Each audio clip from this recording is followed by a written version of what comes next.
Good afternoon, everybody. Thank you for joining us. My name is Zach Young. I am president of the William F. Buckley program at Yale. Really excited to have this discussion. We're really excited to have some wonderful guests to partake in it. Before we turn over to the debate, I want to briefly make a few announcements and discuss what the Buckley program is, for those of you who are not aware. So the Buckley program was founded several years ago by a group of Yale students who aim to promote intellectual diversity and expand political discourse at Yale. Since then, we have grown and now do a wide range of activities, forums. We sponsor summer internships. We hold firing line debates such as this, and take other efforts, including essay contests and so on, to try to promote intellectual diversity on Yale's campus. We have a couple announcements about upcoming opportunities that some of you might be interested in. First, the spring semester Buckley Fellows application. If you're interested in that, you'll want to speak to Adam Erickson, who's over there. He's our membership director, and those are going to be due February 12th. Second, we have, and this is coming up much closer, we sponsor 5 summer internships at Forbes, Gingrich Productions, The New Criterion, the National Review, and the Manhattan Institute, which we generously are able to give a $4,000 stipend for. If you're interested in applying for any of these internships, go on Simplicity. The deadline is February 2nd. So with that aside, though, I think, oh, and one more brief anecdote just on this event. Our events director from last year, Dimitri, I should give some special recognition to. About a month ago, after President Obama made the announcement of the change in US-Cuba policy, Dimitri approached me and said, we really should put an event together on this. This is something that I don't see anything else on Yale campus really I don't see this being discussed elsewhere on Yale's campus. And one of the things I'm really grateful for is that in the past month, we were able to get 2 very willing people to come and share their views on it, who are very qualified to do so, and just that everyone else was able to work on such short timing. But without further ado, I want to bring Josh Altman to the podium. He is our speakers director and will be moderating this debate.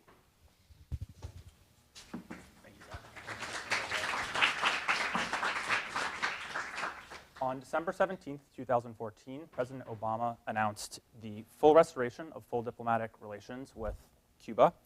Ending a geopolitical stalemate that dates back to the early 20th century, this decision aims to put mutual distrust to rest and begin a new chapter of constructive engagement. The United States' new approach to Cuba, however, brings up many new questions that are left unanswered. How ought the United States interact with authoritarian regimes? How does democracy take hold in a nation that lacks democratic mores? And how can the lives of average Cubans be improved or affected by this decision? Today's debate, titled Conceding Castro's Cuba, a productive partnership or capitulation to authoritarianism, can perhaps guide us in answering such questions. This afternoon, we are fortunate to be joined by 2 extraordinary guests for the first firing line debate of 2015. Professor Carlos Eire is a world-renowned scholar of early modern and the Reformation period. He's the T. Larson Briggs Professor of History and Religious Studies here at Yale. His work has examined Calvinism, popular religion, and conceptions of death in Spain. Professor Eire was born in Havana, Cuba, and at the age of 11, fled to the United States as part of Operation Peter Pan. His National Book Award-winning memoir, Waiting for Snow in Havana, recounts Professor Eire's experiences during the early days of the Castro regime and also recounts his emigration to the U.S. An outspoken critic of President Obama's new policy, Professor Eire has called for tribunals for the Castro brothers instead of handshakes. Ian Vasquez is the director of the Cato Institute's Center for Global Liberty and Prosperity.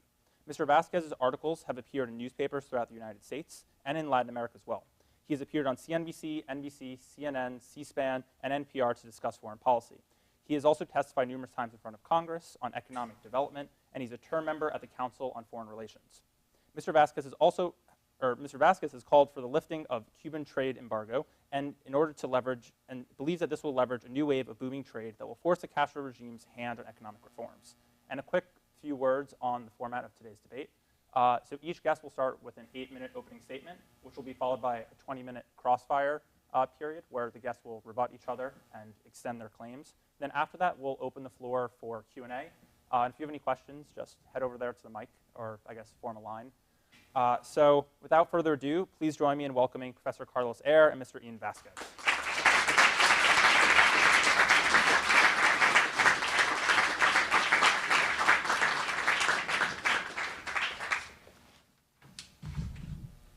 Thank you. How does this work in terms of the clock?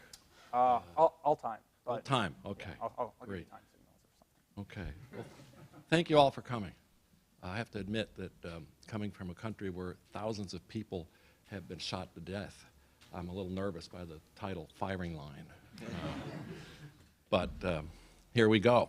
I make no secret of the fact that I'm extremely displeased by this recent turn of events announced on December 17th, simultaneously in Washington, D.C., and in a much more briefer fashion in Havana. I have 8 minutes, and this is a topic that has two dimensions, basically. One is the ethical dimension. The other is the dimension of realpolitik, or politics. When it comes to ethics, although that is supremely important, and for me personally of primary importance, that dimension gets way too messy. Because nations deal with criminal states all the time. We do it with China, we do it with Saudi Arabia, we do it with Russia. Long list. So, that makes ethical arguments very vulnerable. If we trade with X, why not with Y? So I'll bring up the ethics as necessary, but I will focus on realpolitik. The basic question there is, what can one nation gain or lose by changing its foreign policy or maintaining a certain foreign policy? What can it gain or lose, in this case, by trading with a criminal state that does not, in the least, have the interests of the United States in mind? So, ethics aside, pure self-interest, what is there to gain for the United States in changing its policy? This argument, I think, is less vulnerable to attack. However, the last time I ever participated in a debate was in 7th grade. and I was assigned the subject, and it was a losing subject from the start. I was to defend European colonization of the world. This time, at least, I think I know not only where my head is, but also my heart. So, I'd like to point out an example of a rare combination of realpolitik and ethical considerations. And I like to think of this as a model, and that is the case of South Africa, the old South Africa, where sanctions and disinvestment brought change. It worked. It worked. As a matter of fact, it's a classical case of sanctions working. The whole world, it seemed, had agreed to put ethics first. And it worked. It became immoral to travel to South Africa. It became immoral for institutions like Yale to invest in companies that did business with South Africa. The Yale students set up shanties over there in Beinecke Plaza to make sure that we put enough pressure on South Africa for it to change. And it worked. It worked. Why hasn't U.S. policy towards Cuba worked? And let me put quotation marks around worked. That's the first argument people will make. It's the main argument made by President Obama. The last 50-some years, our policy has not worked. So it's time to try something else. Well, in what way hasn't it worked? I'd like to point out the fallacy behind this argument that it hasn't worked.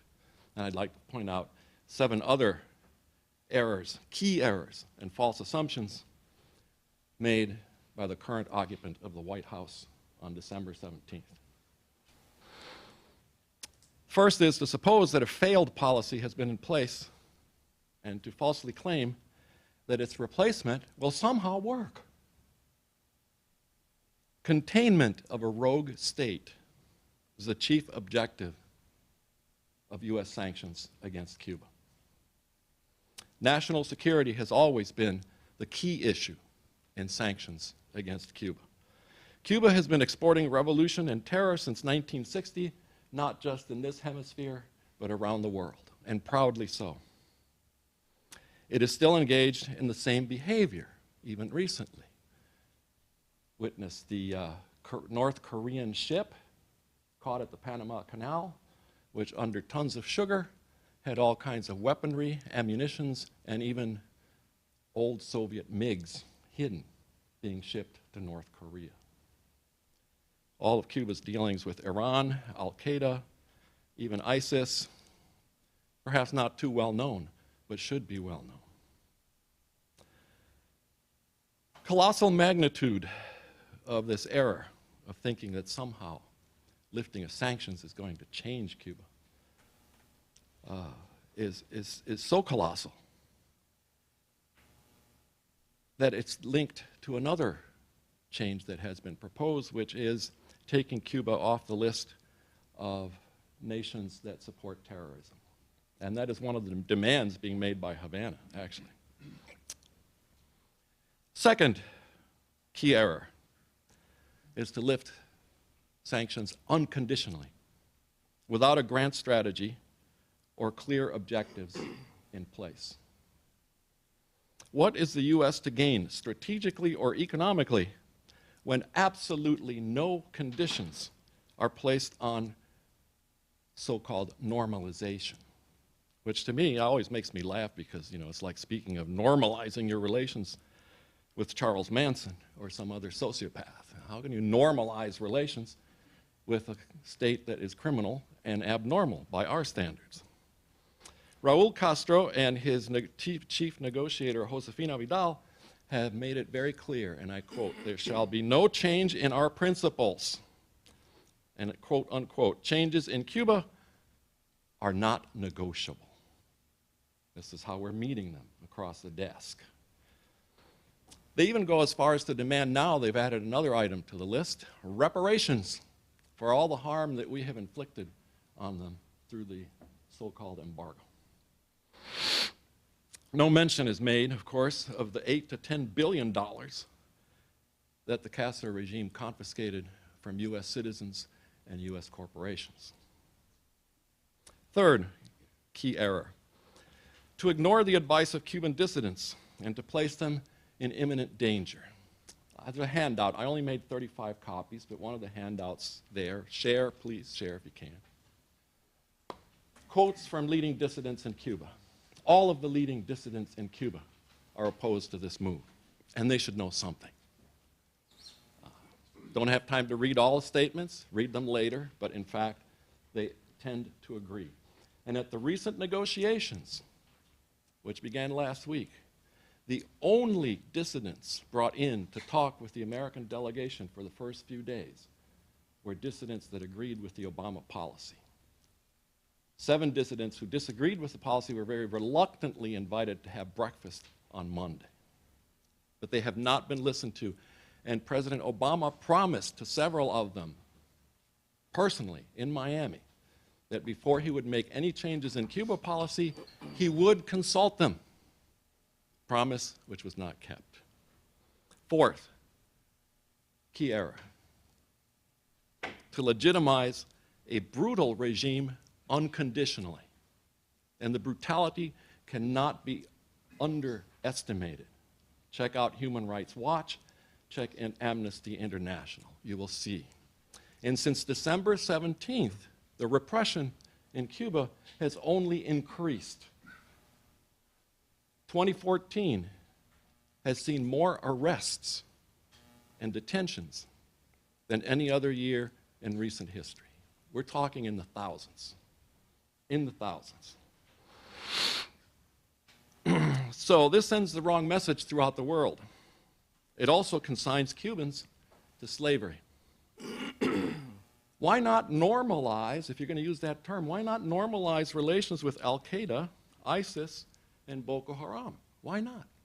As long as you're on a streak there, normalizing relations with abnormal places, why not also with these killers? And what if we had normalized relations with the Third Reich, as many Americans actually wanted us to do? Number 5, to engage in normalization talks without the advice and consent of the legislative branch of the U.S. government. This is a legal problem. This is a legal issue. Castro regime has said, no deal until you get the embargo lifted. The embargo has to be lifted by Congress, and it's not likely to happen. So what will that do to the talks and to the normalization? Number 6, to assume that an influx of US dollars and tourists will somehow bring change, magically. Presto, change-o. Mecca-lecca hi, mecca-hiney-ho. Last year, Cuba hosted 3 million tourists, 1 million from Canada alone. The rest mostly from Europe. 3 million tourists. Now, the old kind of caricature you see of Cuba before Castro was that it was a playground for American tourists, and that American tourists abused the Cuban people mercilessly by arriving there in hordes. Guess how many American tourists went to Cuba in 1958, the last year before Fidel Castro? 85,000. Cuba has a whole tourist industry run by the military, and every penny spent by tourists in Cuba in these facilities, 92% of that penny goes to the Cuban military. Number 7 is to assume that the so-called embargo has been the cause of Cuba's ills and that its lifting will bring change, which is related to number 6. Trade with Canada and the rest of the world has made Cuba immune to the effects of the US embargo. Cuba has been trading with the rest of the world, and on top of that, most people don't know this, for the past decade, the US has always consistently been in the top 5 list of trading partners with Cuba. The embargo is full of holes. We can sell agricultural products and medicines. I once heard a proud Alabaman boast to me in Alabama. Every new telephone pole we have in Alabama, in Cuba, comes from Alabama. Yes, every new telephone pole in Alabama came from Cuba. Where did the embargo kick in? They have to pay cash up front. No delivery until cash crosses hands. The embargo, so-called embargo, does not allow Cuba to buy on credit. What the Castro regime wants when they say lift the embargo is give us credit. Let us buy on credit. Cuba has defaulted on all of its debts and has had trillions of dollars in debt forgiven. Farmers in Nebraska and Alabama, Iowa, Illinois are just itching to sell more soybeans and corn to Cuba. They think they're going to get paid if they sell more through credit. And of course they will get paid. They'll get paid by the US Agriculture Department, AKA the American taxpayer. When Cuba defaults on the loans, who's going to pay? It's going to be the US government. Is this in the national self-interest? Not as I see it. But of course, I know more about the 16th century than I do about the 21st. Right? And I know more about the Habsburg and Valois courts than I know about Washington, D.C. But it seems to me that this long list, shortened actually for the 8 minutes, of key mistakes is crucial and must be kept in mind. And in closing, how much time do I have? Minus. That's it. I'll just say this. Labor in Cuba can best be described as slavery. And the exportation of Cuban labor as human trafficking. That's it. Mr. Vasquez. Thank you. Thank you all for coming. It's a pleasure for me to be here at Yale to talk about the embargo on Cuba. It's actually a topic that independent, freedom-loving Cubans in Cuba are debating right now, although certainly with heavy restrictions on how, what, and where they can say what they think.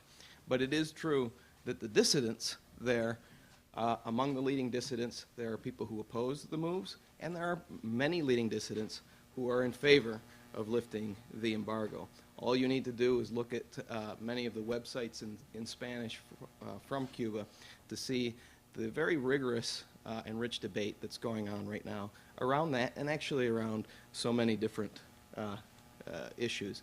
I'm sure that, the restoration of free speech and other liberties in Cuba are goals that we would all agree to. I'm honored to be here on the same program as Dr. Eire, somebody who I much admire, and to whom this is not an academic or an abstract topic. I'm pleased also to be part of the William F. Buckley Forum. As it turns out, Bill Buckley was a critic of the embargo.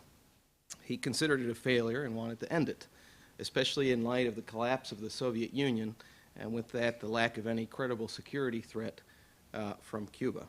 I think that still holds true. I favor President Obama's moves to ease sanctions and normalize diplomatic relations as a step to fully ending the embargo, something only Congress can do. It has now been more than 50 years since the embargo was imposed, about a quarter century since the Soviet Union collapsed, and 18 years since Congress codified the embargo into law. Yet, sanctions have done nothing to improve human rights, to promote democracy, to spur economic reforms, or to dislodge the Castro regime. It is hard to imagine that a new approach could do worse. In fact, I think that a new approach will probably increase the freedoms of Cubans, if only marginally. I don't believe that ending the embargo is the key to major change in Cuba, unless and until there is domestic change there, something which the United States has no control over. We should not be surprised that sanctions have not worked. Sanctions have a poor record at achieving their goals. This is very well established in the research and in the literature by studies from the Peterson Institute of International Economics, by the Government Accountability Office, and so on, where they point out that only in a fraction of cases do sanctions actually work, and under limited circumstances. For example, sanctions are more likely to work if they are applied in a multilateral fashion and have very narrow objectives, like reducing the income flows to a regime, for example. But U.S. sanctions on Cuba don't meet these criteria. Instead, the lifting of sanctions are conditioned on such things as free elections, free press, the restoration of private property that was stolen by the regime, and so on. In other words, regime change, or, in the words of my colleague Doug Bandow, political suicide. The Castro regime is not about to accept those goals, and it is a fantasy to think that the embargo is somehow going to convince them to do otherwise. It's much better for the Castros to live with the sanctions. One objection to the change in policy is that trading with Cuba somehow gives Cuba a lifeline at a time when Venezuela, the country's major patron and source of massive subsidies, is going through a deepening economic crisis and has become an unreliable source of those subsidies. But the Cuban economy today is at or above the level that it was at before the collapse of the Soviet Union, which was its previous major patron and source of massive subsidies. Cuba endured many, many years of severe economic contraction, and yet the regime did not collapse. The argument that some people make that the regime is now on the verge of collapse, and so this is just exactly the wrong time to be making a change, is no more credible in 2015 than it was in the early 1990s. Now, it is true that the Castro regime remains repressive and is a serial violator of human rights. But that is also true of any number of countries around the world, some of which have even worse records on human rights, with which the United States maintains diplomatic and trade relations. You can think of China, Russia, Saudi Arabia, Egypt, Vietnam, and so on as examples. Does anybody really believe that we would all be better off, that the world would be better off if the United States imposed sanctions on much of the world? I doubt it. Other critics point out that Cuba is different than, say, China and some other countries because, unlike China and some other countries, it has not undertaken meaningful reforms and therefore should not be rewarded with trade, which will only strengthen the Cuban regime. Yet it's precisely because of that, precisely because the Cuban regime has not implemented any meaningful economic reforms, that we should not expect any booming trade. And here I correct something that our friend said in the introduction. I don't expect that the lifting of sanctions and the trade embargo will lead to booming trade. And the fact of the matter is that countries with the most backward economic policies are not the places where you see economic growth and the conditions for wealth creation, much less booming trade. Cuba's commercial opportunities, therefore, in the absence of an embargo, will be limited until and unless the Castro regime actually does implement reforms. I don't think that those are forthcoming, but if they are, they would be welcome. Free trade simply cannot save communism from its inherent flaws. And the fear that it might betrays a surprising confidence in the socialist system. It is especially surprising to me to hear sometimes conservative critics of lifting the embargo make this case. Instead, I think that lifting the embargo would serve a positive purpose, which is that it would clarify that it is Castro's repressive policies, the Castro regime's repressive policies, and not U.S. policies that are responsible for Cubans' misery. And it would focus attention on lifting what Cuban dissidents call the internal embargo, that is, all of the repressive measures and obstacles that the regime imposes on Cubans themselves from leading their own lives and being able to create wealth on their own. Now, it is true that any increase in economic engagement with the United States would increase, to some extent, the regime's revenues. But again, short of meaningful reform, I don't think that those revenues will be large, that the revenues will be limited. More economic engagement, however, can create constituencies in favor of reform, and the greater opportunities for getting rich within Cuba can be corrosive of Cuban socialism, even within the government system. Now, the Cuban regime seems to be aware of this. They are continuously warning against corruption, especially in the government sectors that have business dealings with the outside or dealings in hard currency and so on. They're very worried about it, and they continuously crack down on successful entrepreneurs in the growing, very small, but growing private sector. This is evidence that they are well aware of the dangers of opening up. I think where U.S. policy can have a more meaningful impact on increasing the freedoms of Cubans is precisely in the area of restoring Americans' rights to travel to the island. A full lifting of travel sanctions, the travel aspect of the embargo, would put probably up to 1 million Americans in touch with ordinary Cubans on the island. Now, it is true, as Professor Eire has said, there are Canadians and others who visit there all the time. But this would put Americans in contact with ordinary Cubans who are running their own businesses. This is a growing sector the self-employed sector, the small private sector, which is both legal, in the legal economy and in the informal economy. And this rise in tourism would give Cubans increased independence from the state. We do see that, in fact, in Cuba. There is a growing number of Cubans who are independent from the state because of that, to a degree. This contact with Americans, I think, will be different than contact with people from other parts of the world, creating opportunities to genuinely strengthen civil society. The fact of the matter is that the United States has an unrivaled tradition of civil society. Civil society in this country is strong. It's unlike virtually any other country in the world. I would say unlike any other country in the world. What does it mean?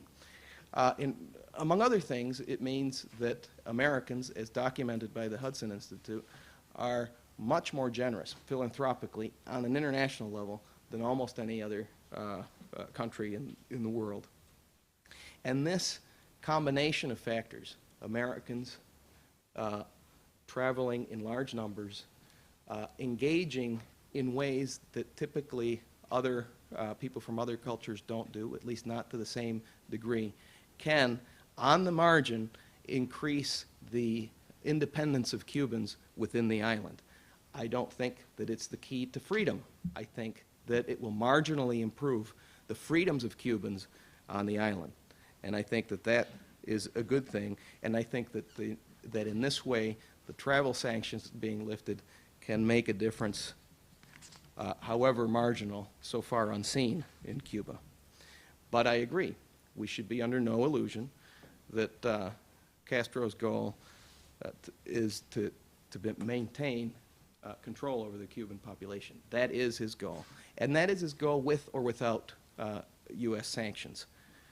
So I would simply conclude by saying that an end to Cuban sanctions is not the key to freedom and prosperity in Cuba. Only developments within Cuba will determine that. And that is not something that the United States has the ability to determine. So an end to sanctions will increase on the margin the freedom of Cubans and discourage the delusion that the United States can somehow determine Cuba's fate. Thanks very much.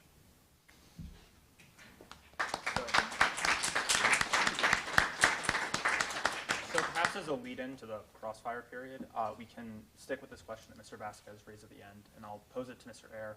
So how do you think the average Cuban's life may be affected by this decision, both economically speaking, politically speaking? Do you agree with Mr. Vasquez's assessment?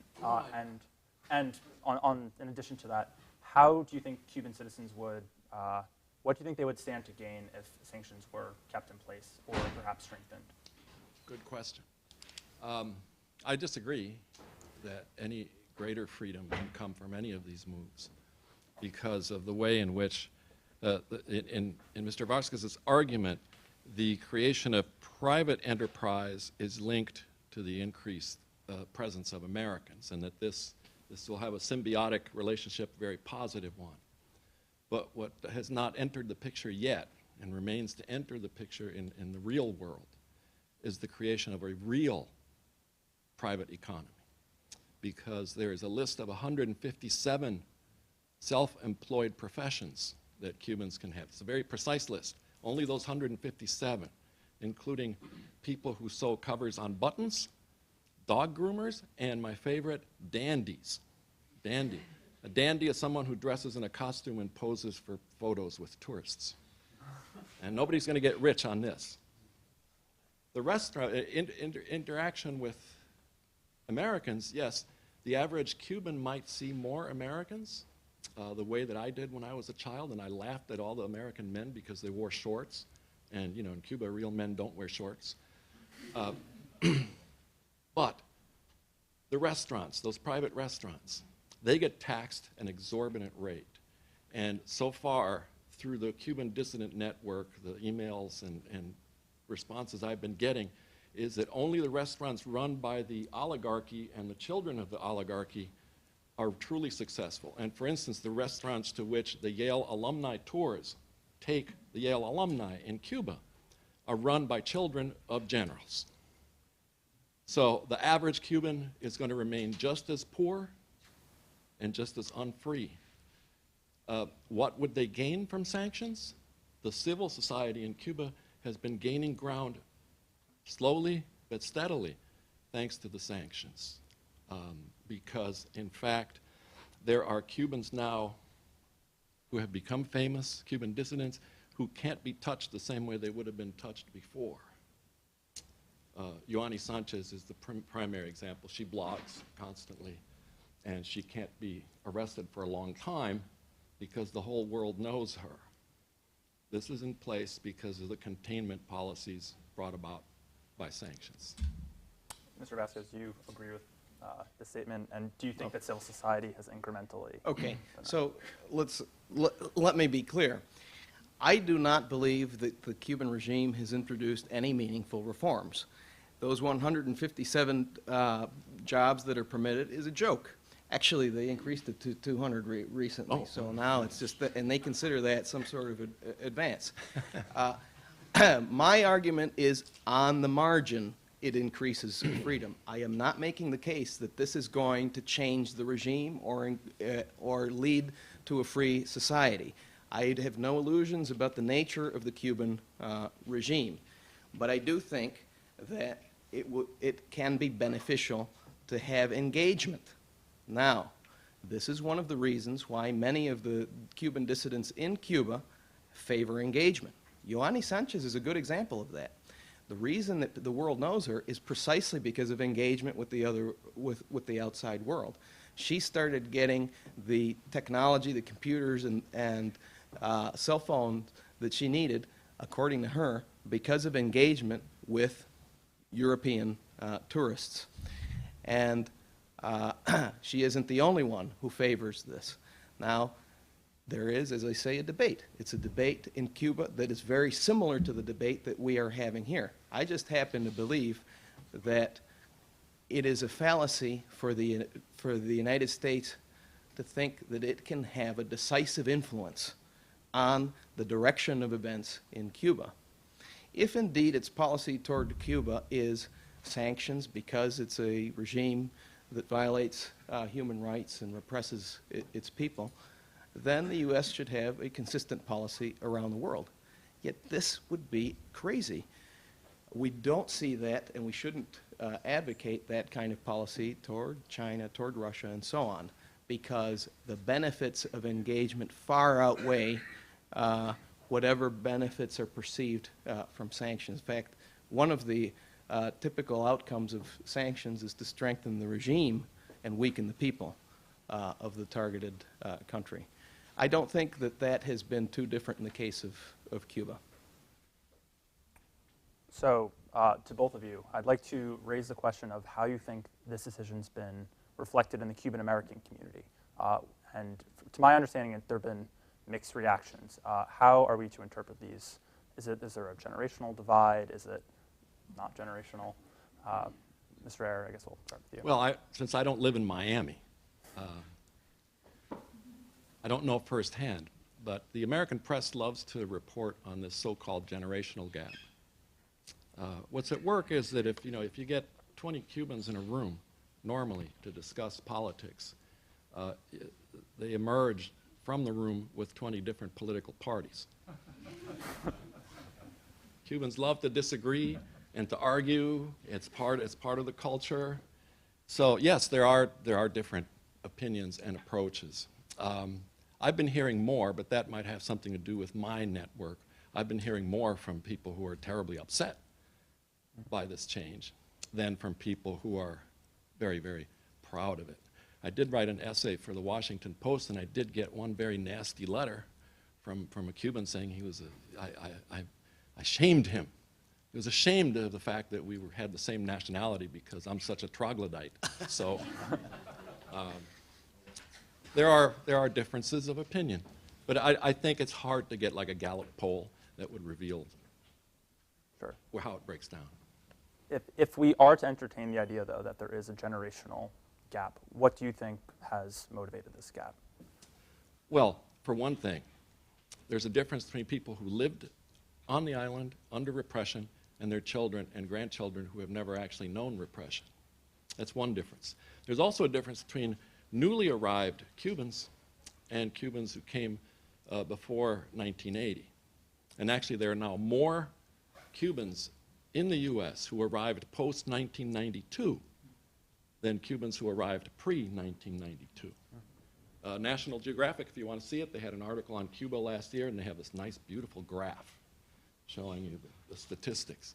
So those two things factor in.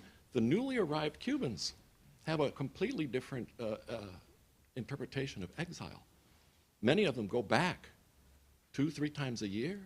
They bring goods to their families. They send remittances. And the older arrivals look down on this as something terrible. So there is that clash of cultures. I would say that Cubans in Cuba are better off precisely because there are Cubans now that are going back and forth between Miami and Cuba. Certainly their family members are better off and so on. This is the kind of engagement that would multiply if other Americans, not just Cuban Americans, would be allowed to do the same, and surely that would happen. The polls do show, there are polls, that do show that there is among the younger generations of Cuban Americans more support for changing policy toward Cuba. I think just from anecdotal evidence, I have plenty of friends in Miami, some of them who grew up in Little Havana, as children of those parents who came in the 1960s, who were skeptical of continuing with this policy. That's anecdotal evidence, but it's consistent with the polls. And I mean, part of it could be attributed to the fact that they have become obviously much more Americanized. This is the standard pattern of immigration into the United States, and so they start to hold views that are more consistent with the American native population, which they are a part of. And indeed, polls show that Americans now, in their majority, favor a change in policy toward Cuba. So it's not just younger generations of Cuban Americans, but Americans in general. So one last topic I'd like to have you to discuss before we move to Q&A is the question of the social safety net. So many critics and supporters have mentioned that if this decision is to be taken to its logical extent, in Cuba the social safety net may perhaps be pulled out because, with a rapid influx of markets, free markets, many Cubans may fall through the net. So I'm wondering if you agree with this claim, whether you think Cubans won't fall through the social safety net, and how the Cuban regime or a new Cuban regime can possibly try to avoid this consequence. Well, having just received a $53,000 bill from Yale New Haven Hospital, I'm very conscious of safety nets. But there is a myth about the safety net in Cuba. All right, basically you've got two classes in Cuba. You talk about the 1%. You have one type of medical care for the oligarchs and their families, and you have very different and substandard care for everyone else. Same for education. The educational system is rotten to the core and very poor. So if that's what people refer to as safety nets, the safety nets are already pretty bad. I don't see how, again, first item, I don't think a change in U.S. policy is going to flood Cuba with money, and that would have an effect on the safety net, bad as it is. And secondly, the safety net is already pretty bad to begin with. Okay, this business about the safety net is a joke. In Cuba, there is no safety net. There's scarcity. There's scarcity about everything. Yes, the so-called triumphs of the revolution are education and healthcare, but the healthcare system has no money. So people typically go to the doctor and then have to come up with their own money to pay for the bed sheets, the pills, the supplies, and pay under the table the doctor for that doctor to pay attention. That's the way that the system works, except for the elite. which is a very small percentage of the population, which gets everything covered by the government. Of course, they're the top members of the Communist Party. So that's the way it works in practice. And even the members of the Communist Party and employees of the government who are paid to promote this idea don't believe in it. I was in Cuba about 12 or 13 years ago, visiting a lot of scholars and so on at the university. There's a number of Cuban think tanks there. They're obviously government think tanks, where they were discussing the economic difficulties, as they would call it, that the Cuban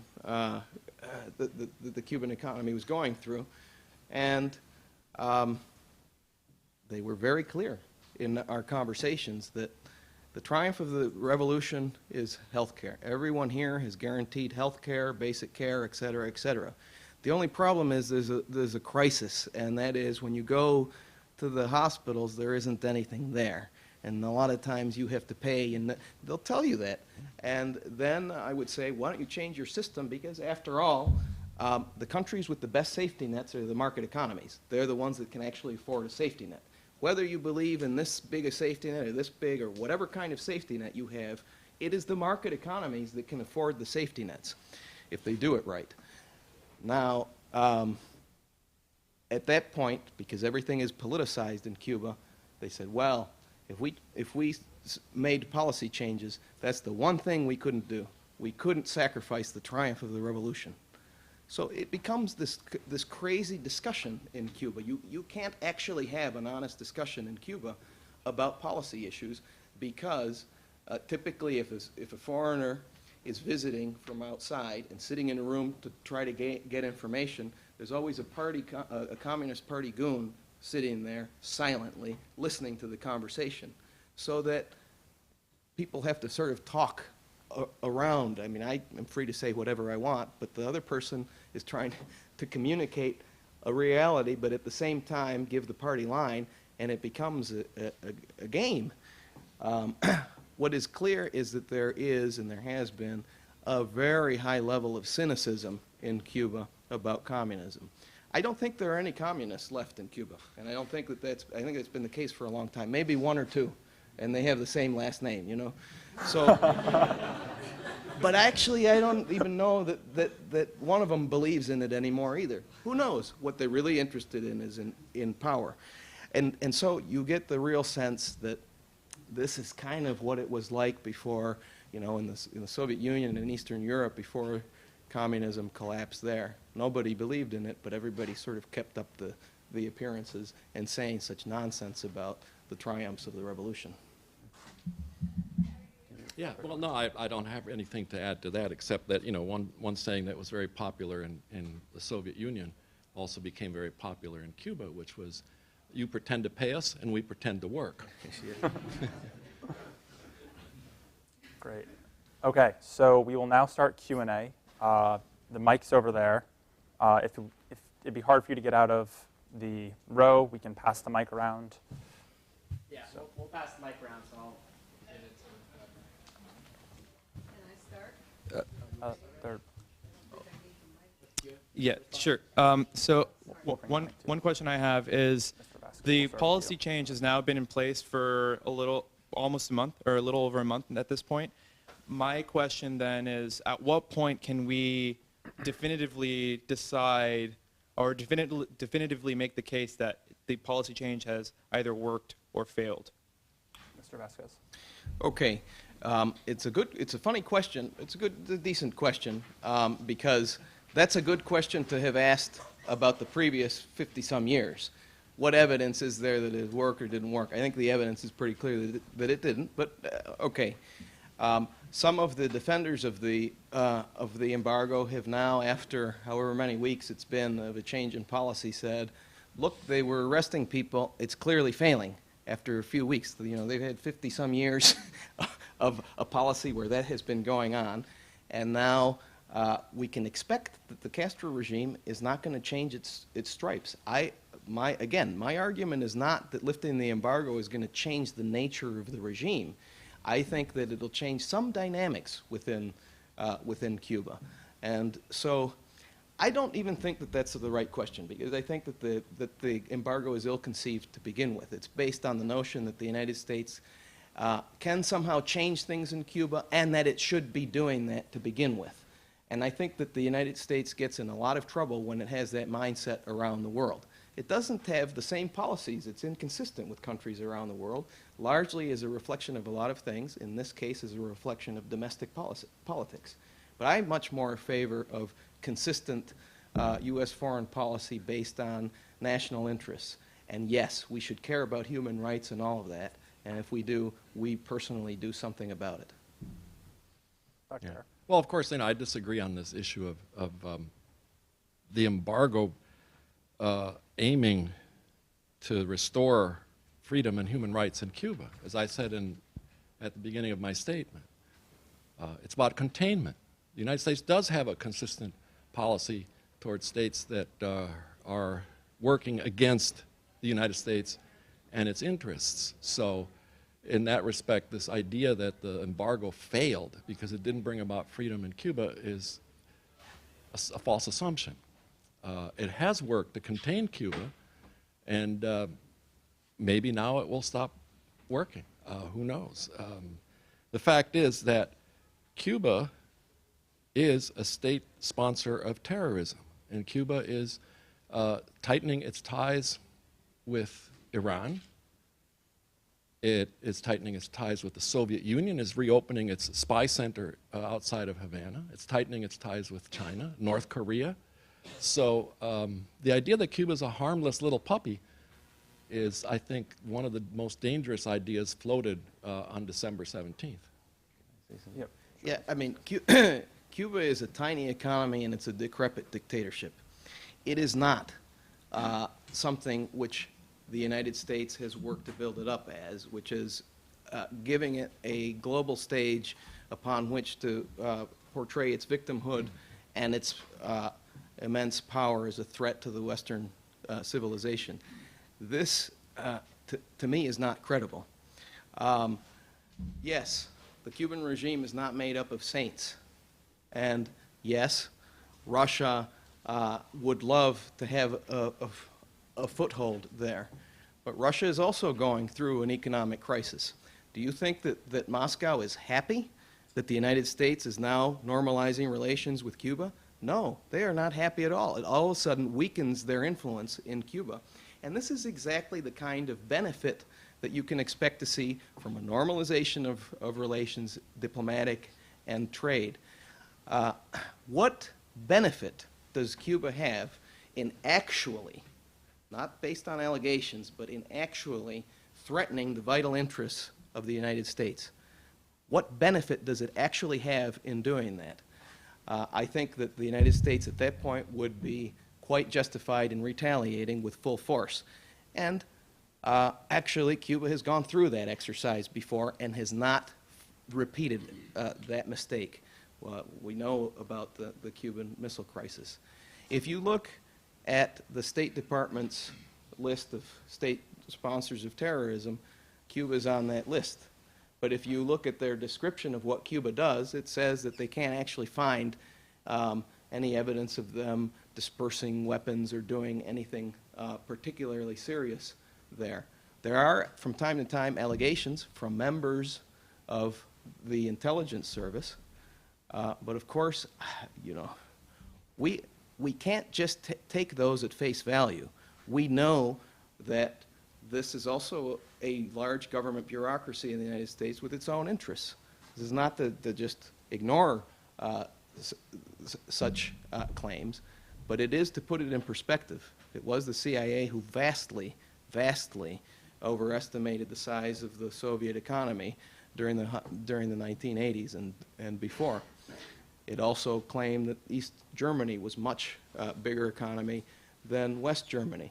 These were just laughable, and yet those were claims made to show that there is a real large threat from those areas. And yes, the Soviet Union was a threat to the United States. Cuba does not come anywhere close to that today, not anywhere close.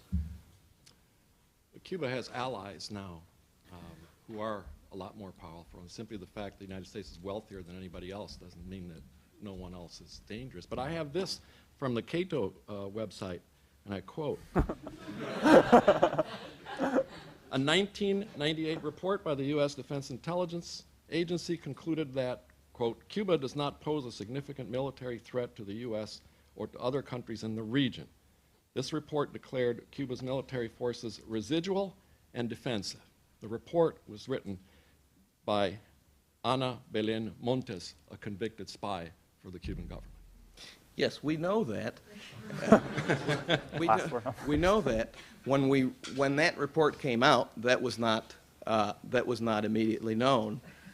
When it became immediately known, we didn't report it as such.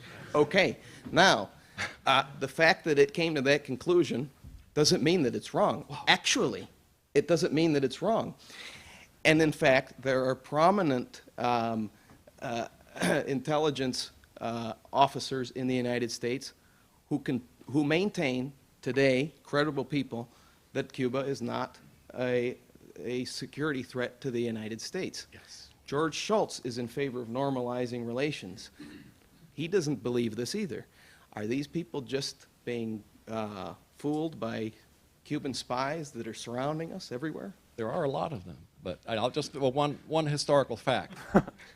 Before the missile crisis of October 1962, for over a year, Cubans who had actually seen the missiles and tried to report the missiles to officials in Washington, D.C., were summarily dismissed on a regular basis.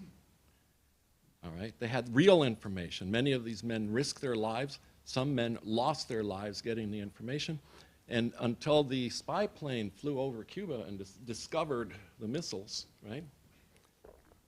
Spies don't want their work to be noticed, right? It's their nature to lie and to hide and to do things under the table. So of course, like Ana Belén Montes, you're not going to know.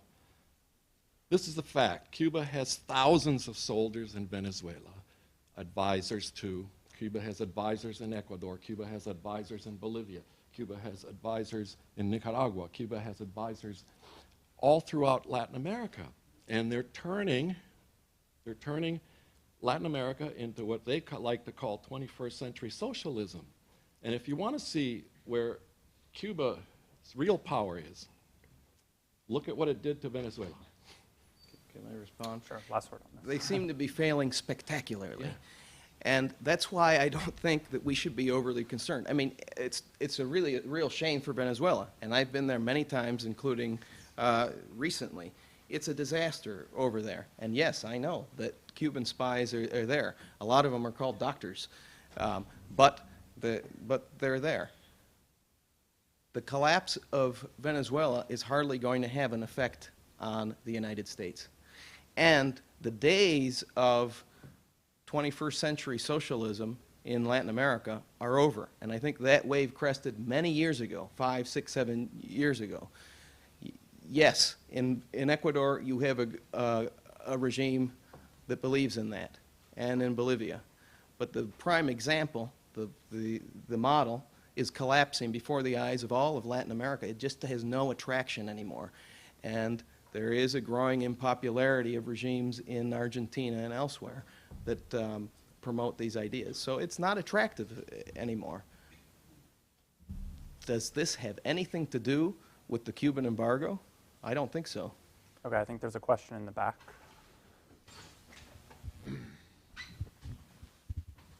Hello. I had a question about something that, as a Cuban American, I've heard a fair number of times. My understanding is that the United States has had this special embargo towards Cuba because the United States has long had a special relationship with Cuba, both economically, politically, and geographically close to it. I was wondering if either or both of you had any comment towards that, I guess. Well, yeah, the U.S. had, of course, a special relationship with Cuba in that it, it helped to free it from Spanish rule.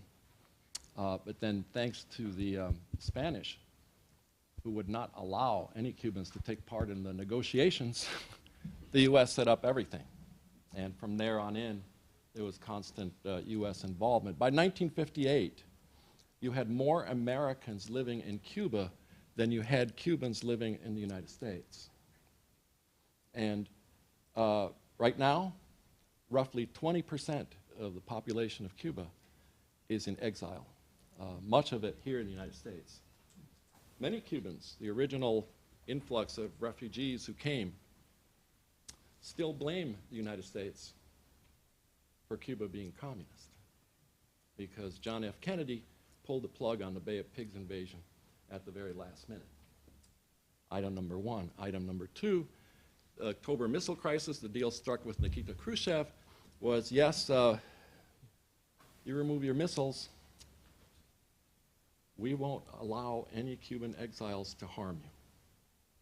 I can't tell you how many hundreds of Cubans I know who were arrested and how many I know who spent time in federal prison for trying to launch operations into Cuba from Florida. It was the United States government that stopped them. So there are Cubans actually who think that this special relationship, right, it's not at all what you would think. It's counterintuitive. It's that the United States is responsible through its own actions at making it possible for the Castro regime to stay in power. Mr. Vasquez. Well, yes, of course, the United States is a special relationship because of a history that he mentioned, and it's not all good. Beginning from the very beginning, where you know, there were prominent politicians in the United States that wanted to annex Cuba. I don't know how serious that. Well, the people who made that argument were serious, but didn't get very far. What did happen was that the Constitution of the new Cuban Republic included the so-called Platt Amendment, which basically gave the United States the right to intervene in Cuban affairs. Whether you think that's a good thing or a bad thing, the political effect was that it created anti-American sentiment and nationalism of the kind that for the first 50 or so years of the Republic was bubbling under. And you know, one of those people who had a lot of resentment because of that was Fidel Castro, one of many revolutionaries at the time of pre-revolution Cuba, who were causing problems. In a way, this is another example of the U.S. trying to determine the outcome of events in another country and getting unintended consequences as a result. Here, question in the front. Professor, Wait for the mic, please. Next, yep.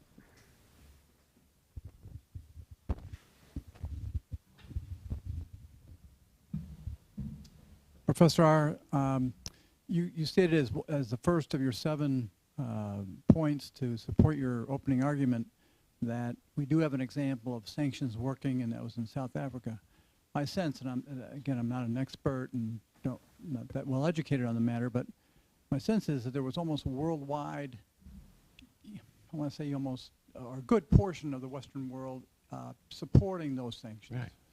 And my guess is that other than the United States, there's not a lot of countries who are supporting sanctions against Cuba, and maybe that's why it hasn't worked. I mean, 1 million Canadians going down, it seems like there's got to be a lot of not only tourism, but maybe trade going on from a lot of Western countries, and that dilutes and works against any U.S. support. Right.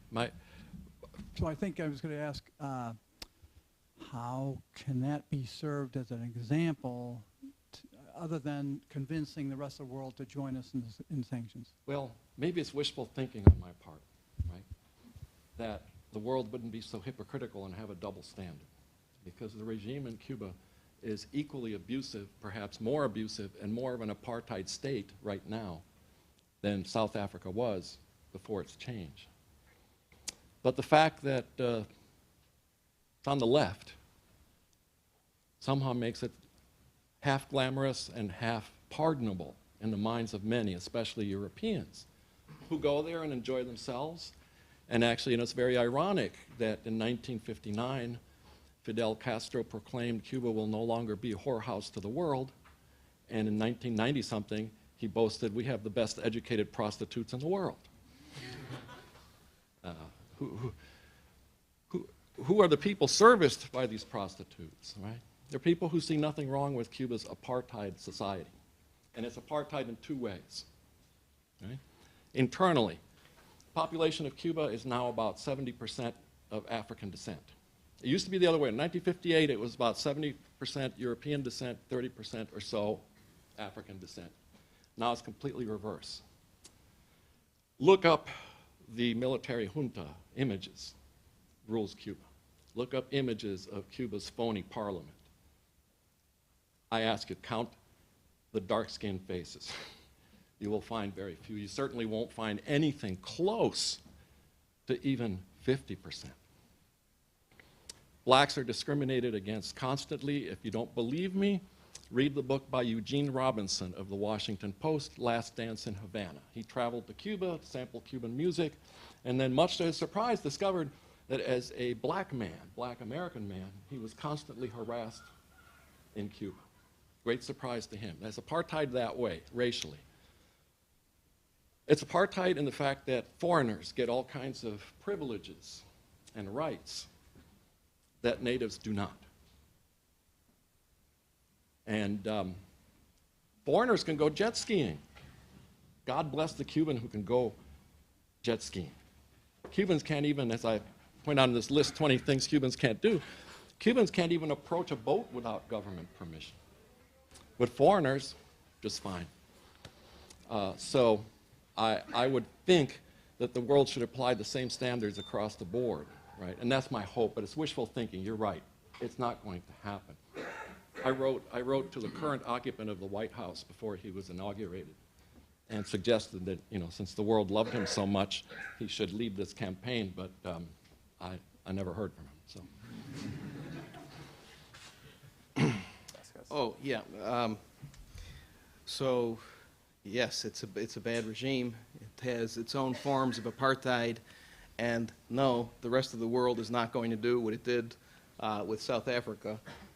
It's not even close to being possible. So that is just one more reason why the current sanctions are not going to work to achieve whatever goals they're supposed to achieve. I know that the typical narrative on South Africa is the world came together, they imposed sanctions, and then apartheid ended. It's a bit more complicated than that, and in fact, there are even studies on sanctions that say that wasn't an example of success, because what happened in that case was that the foreigners disinvested and the wealth in the country became even more concentrated in white South Africans' hands, and that may have prolonged the situation there. It is no coincidence that apartheid collapsed just as all sorts of other central planning all around the world was collapsing. The Soviet Union collapsed, which was a big patron of the ANC. In other words, it was helping to turn South Africa into one of these proxy battle places, just like in Central America. These problems in Central America also went away with the collapse of the Soviet Union. So there were other factors that led to the collapse of apartheid, and not just sanctions. And it's the effect of sanctions, according to some scholars, were more ambiguous than what the narrative typically tells. We'll take one more question, and if you could please, on your way out, sign the sign-in sheet over there. Sure, so here in the front. And if you're a spy, use a fake name. The Castro brothers are going to die. That's inevitable. What do you see happening? Is there some strong man ready to leap in and continue the communist regime? Or what do your crystal balls tell you is going to happen in a few years when they're both gone? What do you think? I think even the most informed person doesn't have an answer to that. My friend Carlos Alberto Montaner says that place is a sometimes he says it's a circus, but usually he says it's a manicomio, Insane asylum. An insane asylum. You can't figure out what's going to happen. You know, first of all, in Cuba, they say that these guys are never going to die. I mean, of course they are, but when you bring up this question, when you're in Cuba, they say, oh no, these guys are never going to die, right? Of course they're going to die. I have a scenario in mind because I actually don't think that anything changes until at least one of them dies, and his name is Fidel. He may be dead already, but they haven't announced it yet. But let's just say that he's alive. My view is this. Nobody in Cuba can stand the Cuban system, including the government and party people. They cannot stand the status quo. I think that the reason that nobody changes is precisely because it's a totalitarian state. Even if everybody's thinking the same thing, change of some sort, you know, they can have different visions. Clearly the goal of Raul Castro is to maintain power. If that means adjustments here or there to the model, that's probably fine with him. I actually think that he's moving in that direction, or will be moving in that direction. The very negotiation with the United States, I think, would have been impossible or very unlikely with Fidel. And that's actually the view of Yoani Sanchez, one of the top dissidents there. She believes that this is significant. This is a significant change in Havana because Fidel would never have done this. Okay, let's set that aside. There's a problem of collective action in Cuba. If everybody's thinking the same thing, but nobody does anything, you have the typical totalitarian state. My view is that the death of Fidel can be significant in some way, and that will be a signal to everybody that, okay, now we can start thinking about doing things differently. The first reaction of Raul is to clamp down. He's already taken care of that. The place is a fully militarized dictatorship. It is a military dictatorship. So nothing is, in my view, going to happen in that regard. But I don't think that he's going to be able to withstand the pressure of Communist Party members, military members, and so on, who want to get rich, who want to improve their lifestyle, who want to do things that they're not allowed to do. And I think that just in their own interest of survival, they're going to have to do something. That's called economic reality. And the big difference between the United States engaging with Cuba and what Venezuela and the Soviet Union used to do is that those guys used to subsidize this regime. Trade is a totally different kind of relationship. You're not going to invest in a place that's going to hell. You're only going to invest if you can actually make money there. But that requires policy change. Well, that's a very cloudy crystal ball. A few years ago, we had a speaker come in who bills herself as a Cubanologist. There are several people who do this. I'm a Cubanologist. And she gave us 13 different scenarios on what would happen. At that time, it was so many years ago that, in fact, Fidel was still healthy at the time. She gave us 13 different scenarios, and after all 13, she said, of course, something else might happen. There's one thing. The New York Times contacted me in 2006 when Fidel Castro fell ill. And they said, will you write an op-ed for us, please? I said, sure. And then they said, well, here's the subject for you. We think that all those Cubans celebrating in Miami are really gauche. That's improper. Oh, Jesus. Totally improper. I said, yeah, I'll write on that. And then they asked, what will you say? And I had to think long and hard, back to my time teaching, 40 years almost, at that time, 30-some years. I know, I'll use Machiavelli. So I said, here's what I'll write. I'll say, Fidel Castro is the best disciple that Niccolo Machiavelli ever had. Machiavelli said, never have a shadow, that is, never have a number two person who can take over. But he also said, be feared and loved at the same time. And Fidel is somebody who mastered these two lessons and has actually played them out masterfully. And the New York Times said, no, we don't think that's right. So actually, if they offer you the chance to write an essay and don't like what you're going to say, then they take the right away. But my point is, Fidel has followed Machiavelli very, very closely. Anytime somebody has been touted, it's like the old Kremlinologist used to predict who would, anytime somebody assumes the number 2 slot, somehow, something bad happens to them. So we don't know. All these generals are very old. I think the youngest general might be about my age. Of course, he's very young. So we don't know. There might be a scrambling for power. There might be a power struggle. I think it's going to be a continuation of a military dictatorship No in matter one what, way yeah. or another. Yeah, that's, I think I agree with you there. Excellent. Thank you, Mr. Ian Vasquez.